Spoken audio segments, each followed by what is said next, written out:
ভিক্ষুক রাস্তা দিয়া যায় আর জমিদারের পুত্রবধূও যায়।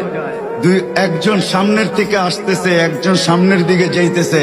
দুইজনের ক্রসিং এর সময় ভিক্ষুকের গায়ের কাদা জমিদারের পুত্রবধূর গায়ে লেগে গেছে। সে দুনিয়া আন্ধার করে ফেলছে, স্বামীকে ডাইকা নিয়ে আসছে, বলছে ভিক্ষুক আমার কাপড় নষ্ট করে দিছে। সে শুধু ভিক্ষুক ছিল না, বৃদ্ধ ছিল। বৃদ্ধ ছিল না শুধু, জীর্ণ ছিল, শীর্ণ ছিল। শরীরে কাপড় ছিল না, ফাটা চিরা কাপড় ছিল। পায়ে জুতা ছিল না, পেটে ভাত ছিল না। জমিদারের পুত্র সইতে পারে নাই, যৌবনী শক্তি সয় তো সয় কি কইরা তার স্ত্রীর গায়ে ভিক্ষুকের কাদা। বস সমগ্র শক্তিকে হাতে জমা করা, একত্র করা বৃদ্ধের গালে বসায়। বৃদ্ধ কিচ্ছু বলে নাই, শুধু উপরের দিকে তাকায় দুই তিনটা শব্দ উচ্চারণ করছেন। শব্দগুলা হলো ইয়া মাল্লাহ তারা হলো ওয়ুন, ও আল্লাহ চোখে দেখা যায় না।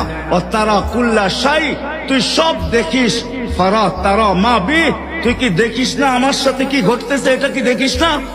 বলতে দেরি যুবক, মরতে দেরি হয় নাই।